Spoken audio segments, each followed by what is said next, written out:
Seanad McCarthy. And thank you, Minister. And I reiterate what Senator Nelson Murray said to welcome you to the House, and thank you for engaging with us on Budget 26. The budget arrives at a really important time for Ireland. I'm a member of the Enterprise Committee, so I know what's happening out in the real world with the small firms, the family businesses, the cafes, the florists and the hairdressers. You can certainly see the pressure mounting. And people are working harder than ever before just to stay in businesses. One statistic came to us at the Enterprise Committee a few weeks ago, and it was saying that many businesses are 6 months away from shutting down, and that they definitely need supports.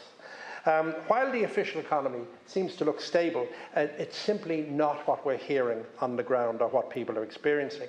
And then when you see the global landscape is certainly shifting, and it's shifting rapidly, we're facing higher interest rates, soaring costs and low confidence. So you can see that uncertainty is everywhere, from the war in Europe to worldwide trade tensions, as we've discussed regarding tariffs in this House many times. So as a small, open economy like Ireland, we squarely are in the middle of all this, facing all the headwinds of this turbulence. So I don't envy your task, and I know that this moment in time demands leadership, and it demands a clear path to protect Irish jobs and certainly strengthen our enterprises. I believe our small and medium enterprises are the true backbone of this economy, and they are under immense strain.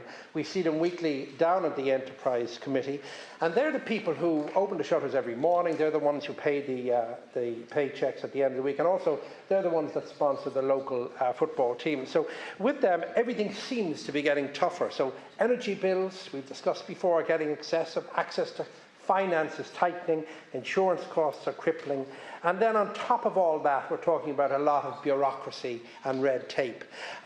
So these are the daily realities, and I'm sure you're really aware of these for people that are trying to keep their doors open.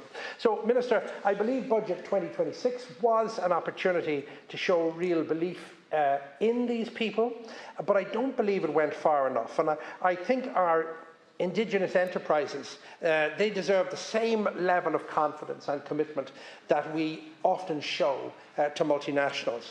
And I think what the Irish and the IDA have done regarding foreign investment that we have attracted is phenomenal, and it certainly has transformed Ireland. It has created jobs and put us on the global map.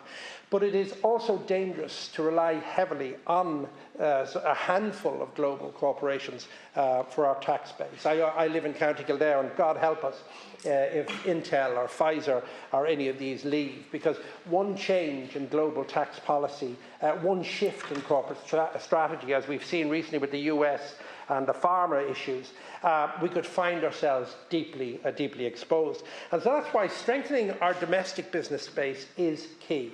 It's not just about economics, it's about safeguarding our national resilience. One issue I brought up in this House before, Minister, it's the deemed disposal route on index funds, and I was hoping that that would be addressed in the budget. And I think it perfectly illustrates how outdated parts of our system are. While it sounds technical, if you look at the mechanics of it, it's fundamentally unfair. At the moment, the government is introducing auto-enrolment to make sure that people plan ahead. But at the same time, we're penalising ordinary people, ordinary savers, who have done the right thing and have planned ahead, trying to build security for their families. Every 8 years, they are hit with a tax bill on profits they haven't even cashed out on. So that in itself, it seems senseless. It discourages both investment and long-term saving. And, Minister, fixing this would not cost the state a huge amount of money, but I think it would send a powerful message that Ireland supports those who plan ahead, that take responsibility for the future and believe in building for that future. While also discussing enterprise, one thing that is key to our committee is tourism, and tourism is one of the key features of the Irish economy also. And if you look at, whether it's Killarney to Kilkenny, the Wild Atlantic Way, the Wicklow Mountains, etc., tourism sustains our town and employs so many people and injects energy into every corner of the country. One figure came across our tourism spend.